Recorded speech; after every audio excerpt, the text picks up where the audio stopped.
challenging week for us. Two road games against two excellent teams, and so the test comes early, which is a good thing. Winning on the road, I think, is a great indicator of how good a team that you have, and also exposes a lot of things that you need to work on and keep getting better at things that translate to winning. So um, we'll see how this week goes for us, and looking forward to just continuing to grow with our group, and um, we're in full preparation for Liberty at this juncture, and know that it's going to be a tall task for us to get a victory up there. Thanks, Coach. Jim, we'll start with you, then we'll go to Ben. Hey, Kara. What were your takeaways from yesterday's game? I thought, the first, the third, and the fourth quarters, we were pretty good defensively.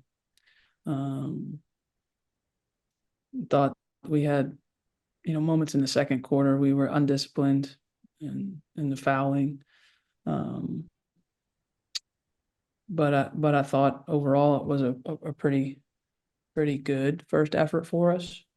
On offense, the balance was great. Had a number of players make some good plays on the offensive end, not just scoring but passing, and had a lot of players contributing on the glass too. So I guess probably my takeaways were it was a solid team effort on both ends of the floor, and it's kind of how it's going to have to be for us this year. So it was a good first game. You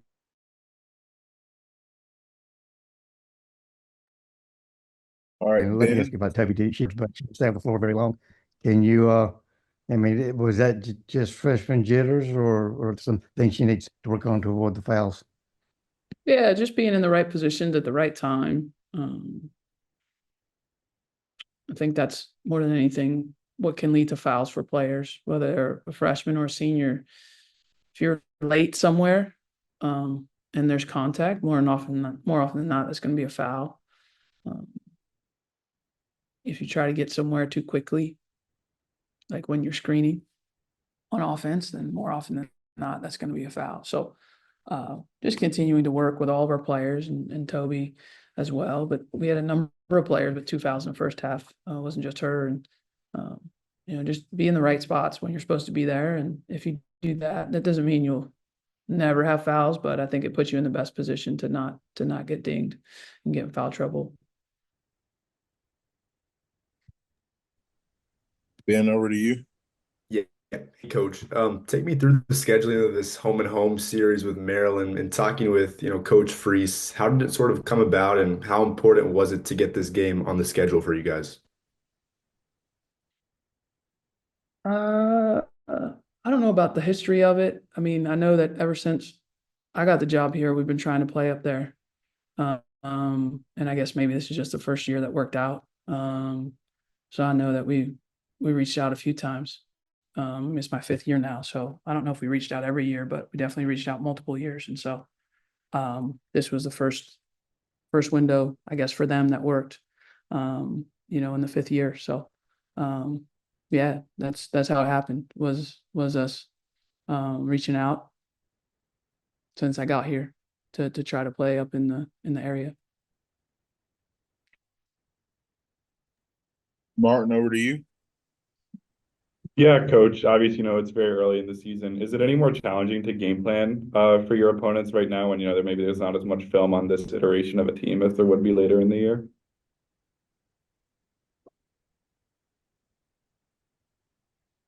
Um, yes and no. I think it depends, like how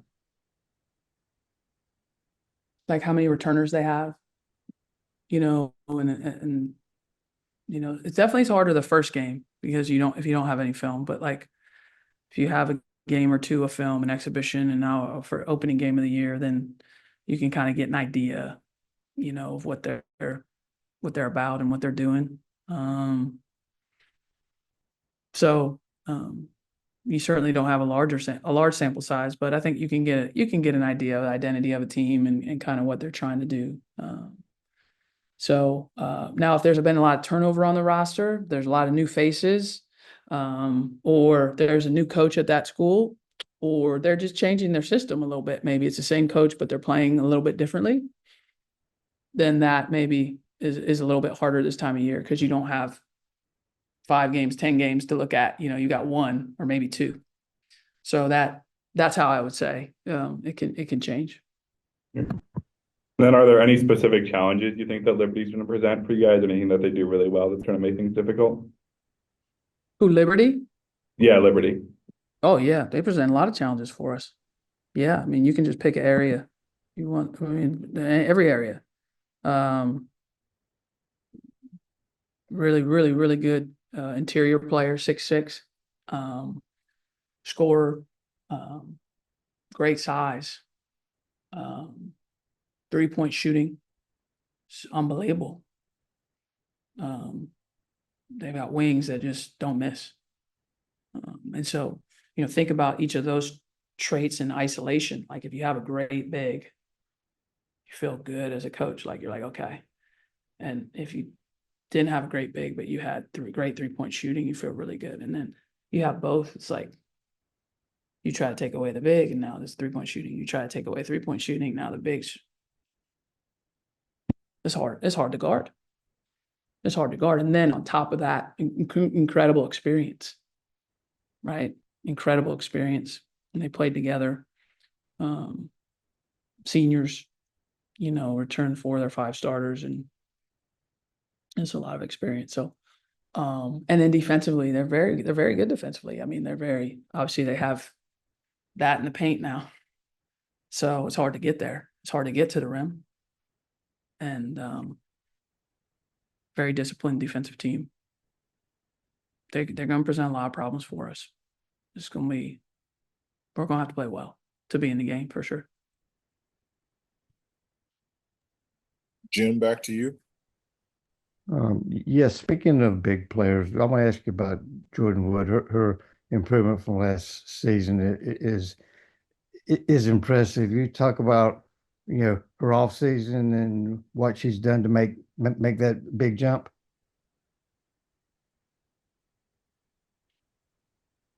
I think Woody, from her freshman to sophomore year, there's just a lot more maturity and a lot greater understanding of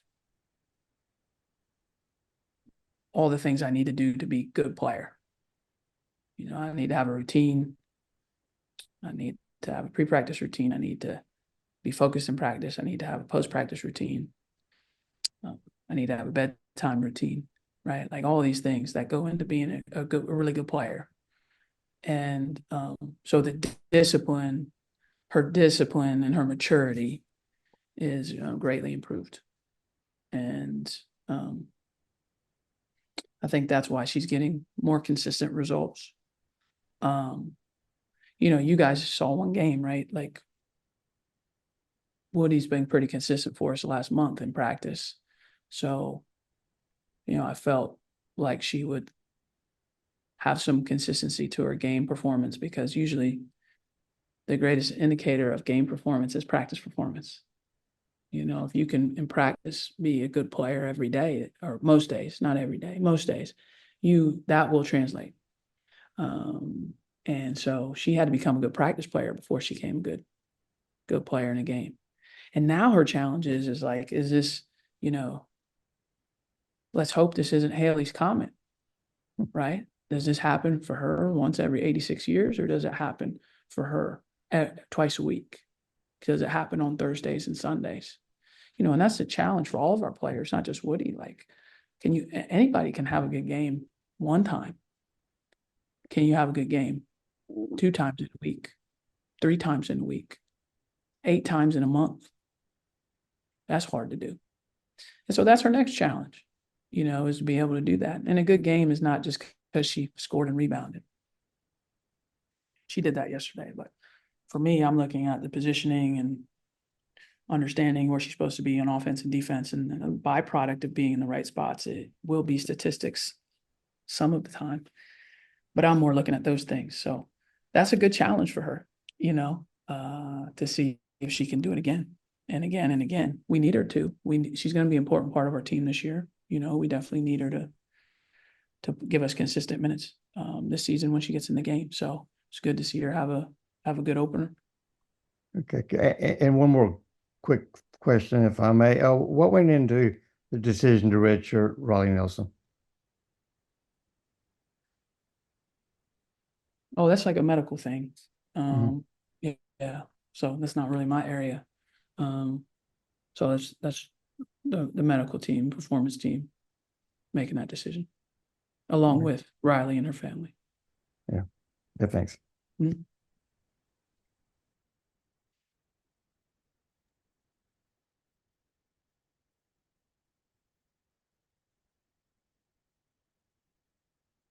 Royal, are you there?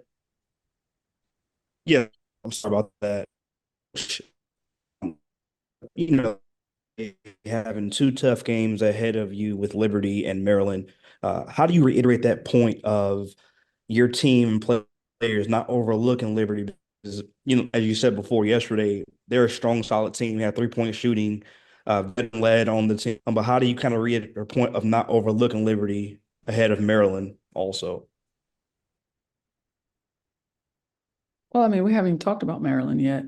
I mean, so that's not anything that we just talk about the next game, and we put all of our attention into that, all of our focus into that, and they don't have there's nothing else to focus on but that.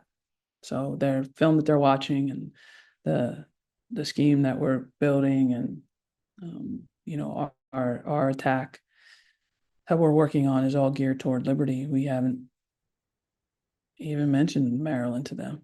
And so we just always go game by game. And, I obviously, I don't know if they're in their heads thinking about something else, but they were pretty good last year. I mean, I think it's what your habits are and what you preach in your every day. And we can be beaten by anybody on our schedule. Okay, we understand that. I think you have to have the proper respect for everybody, and they know that if we don't play well, we'll lose, and that's how it should be. That's how competition should be. You should have to play well to win. You shouldn't be able to play poorly and still win the game. So they know that Liberty can beat us, and they know that Liberty will beat us if we don't play well. And so we just talk about the things that we need to do to win that game, and that we won't really even talk about Maryland at all until, I don't know, I guess Friday maybe. Is it safe to say for this team, coach, that I know yesterday there are a lot of times it seems that the team on the floor had a lot of four guard rotations with one big, which gives you the ability to kind of play 94 feet, versatile on the perimeter. Does that give you more of an advantage as far as just getting into your primary and secondary break off the offensive or defensive rebound? Or what's your assessment on just playing a four guard lineup at times? Yeah, I think it goes game by game in terms of what we're seeing out there. Sometimes it's a function of foul trouble. Sometimes it's a function of matchup and, what we feel like what gives us the best chance to win possessions. It could be related to the personnel that the other team has out on the court. It could be related to who's playing well for us. So I don't really go into the game thinking like I'm going to play a lot of four guards tonight, or I'm going to play, I just, you got to take the temperature and then see how the game's going and see who's playing well and see if you need to change something, in the middle. And so yesterday, I think was a function of foul trouble, just to be quite honest with you, that we played four guards. We had some bigs in foul trouble. So we went a little smaller there. We do love versatility, and it's something I think we have defensively. We have players that can guard multiple positions, and so that gives you the ability as a coach to play, four guards at one time, because they they're sound enough defensively to guard a point guard or guard a two or guard a three and sometimes guard a four, depending on the matchup. So that's definitely helpful. That allows us to be flexible with our lineups. Thank you, coach, and good luck this weekend. Thank you. Ben, back to you. Yeah, coach, I know you said you're taking it game by game with the players, but for you as a coach, both Duke and Maryland being ranked heading into the weekend, can you talk about the competitiveness of this matchup and the importance of matching up against ranked teams early? You're new here, huh? I don't care about I'm a rankings. Maryland reporter. Oh, you're Maryland reporter. I do not. I can't. I don't put any stock in them. So it doesn't mean anything to me that we're ranked or that they are or that Liberty's not. I don't care about that stuff. For us, when you look at their talent, you know, they have a ton of talent on that roster. A ton of experience. I think is it like 6 of their top 8 are in their 4th year in college or more, 4th or 5th year of college. And since you are a Maryland reporter, you'll correct me if I'm wrong. So please do. I like when I get corrected. I also think they have like 5 first-team all-conference players on their team. Yeah, a lot of just players that have. We don't have one first-team all-conference player on our team. We don't have one player that ever made first-team all-conference, and I think they have 5. They have great size, great physicality. There's a lot to like about them. So it's probably good I don't have to think about them till Friday, or I'd probably have a headache all week. They're a talented team. Like I said, very experienced. And yeah, they're going to present a lot of issues for us. Their point guard's really good. Their wings are really good. Their posts are really good. Their bench is really good. There's just a lot of things there. We're going to have some issues trying to guard them, and some issues trying to score on them. So hopefully we can improve the next 6 days so we can get there. Royal, back to you.